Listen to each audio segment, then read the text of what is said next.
Mick Mars is suing Motley Crue, and the band has a weak response. No surprises here. But some crazy facts about the band were dredged up as a result of Mick's filing. And we get to know their true greedy, lazy character as a result. Now first off, let's address the absolute absurdity of Motley Crue allegedly fake playing their live shows. Mick Mars, the guitarist who's been with the band for over 40 freaking years, has had enough of this crap, and he decided to spill the beans on his bandmate in a lawsuit. I don't know about you, but when a founding member of a band calls out the rest of the group for being frauds, that's some serious tea being spilled. And this tea is hotter than a damn volcano. It's honestly baffling that a band as iconic as Motley Crue would stoop so low as to fake their live performances. I mean, these are the guys who are notorious for their rawness and raunchy, heavy-hitting approach to rock. What happened? Did they just decide that they couldn't be bothered to put in the effort anymore? Or were they always this lazy and just managed to hide it for decades? So Mick's lawsuit alleges that Nikki Sixx, Vince Neil, and Tommy Lee were essentially just playing air guitar, air bass, lip syncing during the recent tour. The fact that they had the audacity to charge fans out the ass for tickets to these shows is absolutely mind-boggling. I mean, if I wanted to watch a bunch of geriatric rockers pretend to play their instruments, I could just pull up a damn YouTube video and save myself a couple $100. Vince and Tommy Lee have been parading around for years as if they are the gods of rock. But really, if they have to resort to faking their parts, do they even still have the talent they once had? Now, the real kicker here is that these two have developed massive egos as a result of their overblown reputation. They strut around acting like they're the kings of rock, when in reality they're just riding the coattails of the band's overall success. And we can't forget how their personal lives and antics have overshadowed the music. Between Vince's multiple arrests and Tommy's tumultuous relationships, it's a wonder they had any time at all to even focus on their craft. The band is straight up saying that Mick's performances were so bad that they had to bring in the whole crew to back them up. You know things are getting ugly when the bass tech and the drum tech start throwing shades at the guitar player. Not like I've ever been there or anything. Now, it's also wild that the band's attorney, Sasha Freed, claims Mars publicly resigned when all he said was that he couldn't handle touring anymore. Sounds like they're stretching the definition of resigning to fit their narrative. And the band offering Mars a generous compensation package, but also saying that he owes them millions? Talk about a backhanded offer. But the fact that the band is so eager to provide declarations from crew members to trash Mick's performances shows that they're really going for the jugular. What's next? Are they going to bring in fans that are disappointed with the guitar solos? At this point, it looks like they're determined to smear Mick Mars' reputation, even though Mick was a huge part of their success for over 4 decades. And let's not even get started on the drama about Nikki Sixx not playing a note live, along with Vince and Tommy miming their parts. It's like the battle of the has-beens, with each side trying to prove who's more washed up.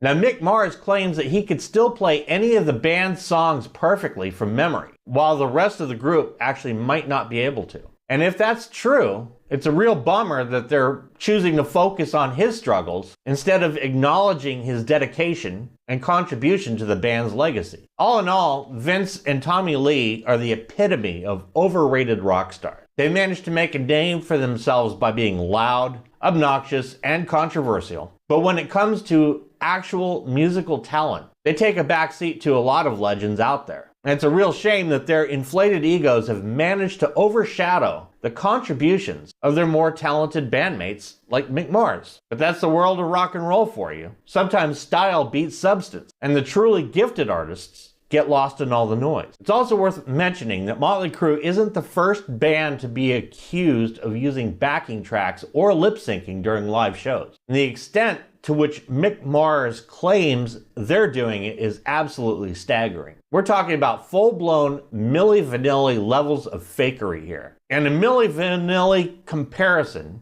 is not one that any self-respecting band wants to be associated with. Now, what else is infuriating about this is the way the whole band has treated Mick Mars since he announced that he could no longer tour due to his debilitating condition called ankylosing spondylitis, which is a nasty inflammatory disease that causes the vertebrae to fuse together, making the back hunch. And due to the hunch factor, it also makes breathing difficult. But instead of supporting their longtime bandmate, they allegedly tried to force him out of the band and strip him of the shares in their various business ventures. That's some cold-hearted backstabbing bullshit right there. It's honestly baffling how a group of people who are supposed to be a tight-knit band, a family, really, can just totally screw over one of their own like that. It's as if loyalty means absolutely nothing to them. And it's disgusting. Respect for Mick, because despite his illness, he still went out on tour and absolutely ripped up that guitar without miming it, night after night, proving his dedication to the band and the fans. You'd think that his bandmates would be more understanding and supportive, but hell no, that was not the case. Instead, they treated him like an expendable commodity, working him to the bone without a shred of compassion or empathy. And it doesn't end there. When it comes to songwriting credits and royalties, Mick Mars has consistently been shortchanged. You would think that after contributing so much to the band's sound and success, they'd at least throw him a bone and give him his fair share. But no, once again, the greed of the other members reared its ugly head, and Mick was left out in the cold. It's like they saw him as nothing more than a cash cow, someone to be exploited for their own personal gain. What really grinds people's gears is how they've tried to sweep all of that under the rug, acting as if everything is just peachy within the band. But the truth always comes out eventually. And now we know just how terribly Mick Mars was treated by the very people he thought that he could trust. It's a sickening reminder that even in the world of rock and roll, where friendship and camaraderie are supposed to be sacred, selfishness and greed still can prevail. And it's obvious that Mick, at this point, is the only guy in Motley Crue who doesn't seem like a complete dumpster fire of a human being. It's really unfair how he's getting absolutely shafted by his band members. I mean, if you had to pick someone who would get a raw deal, maybe it would be Vince, who lost his voice decades ago, or Tommy Lee, who has more tattoos than brain cells at this point. But no, it's Mick, the quiet, talented dude who just wants to play his guitar and make some kick-ass music. So people are coming out in droves to show their support for Mick Mars. And honestly, I don't blame them one bit. This whole situation reeks of injustice. It's sad to see someone like Mick, who's dedicated his life to the band and has been a major creative force, get screwed over like this. Even when the dude's up there on stage slaying his guitar solos while battling a degenerative condition, his bandmates are still trying to snatch away his hard-earned cash. Let's not even start on Nikki Sixx, who sports a Mick Mars tattoo, yet has stepped up to screw him over. Talk about hypocritical. As for the pre-recorded tracks and Vince's vocals, come on. If you're gonna cheat your fans by lip-syncing, at least make it sound good. The pre-recorded live vocal tracks are about as pleasant as nails on a chalkboard. So whoever's in charge of assembling that pre-recorded mess should probably get the...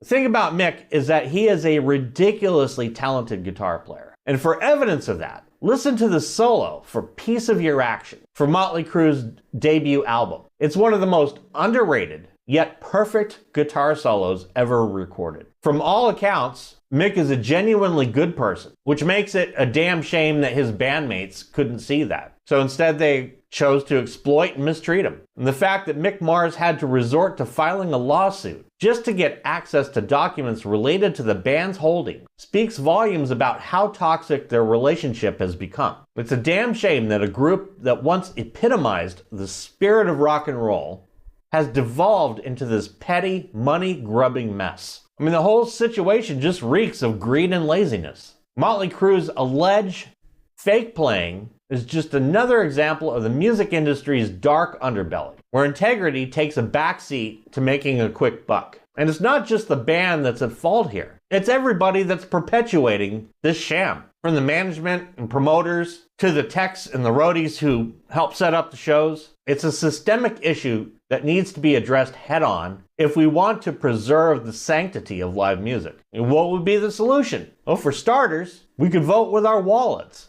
If you're fed up with musicians who lip sync or fake play during live shows, or really just anything else, band together and just don't buy the crap. Show them that you will not support this shit, and maybe, just maybe, they'll be forced to clean up their act and make things real. And to the musicians out there who are considering taking the easy way out and faking your way through it, don't. Have some frigging respect for your fans and for the art of music itself, which at this point is a dying art. Remember why you started playing in the first place and try to recapture that passion, that energy that made you fall in love with music in the first place. And as for Mick Mars, the way the crew is treating him is absolutely disgraceful. Here's a guy who's been with the band for 40 years playing his heart out. He ends up dealing with an illness and they're trying to cut him out of the money he rightfully deserves. It is a damn shame. Mad respect to Mick for pushing through his physical limitations to give the audience a real live show, as well as coming clean with everybody and letting everybody know what the real dirt is, and for uncovering his bandmates' antics, who apparently just hit the play button on their instrument. At this point, Mick was actually the only one truly playing on that stage. And it speaks volumes for the fact that he still has that dedication and passion for the music itself. So I'm siding with Mick on this one. As for the rest of the band, well, I think I'll just take my Motley Crue collection, isolate out the guitar, chuck out the rest of it, and just enjoy Mick's contributions at this point. Because right now the rest of the guys are just acting like lazy, greedy jerks. And that's all I've got on it. Make sure you like and subscribe. You are now in the family. Thank you for watching.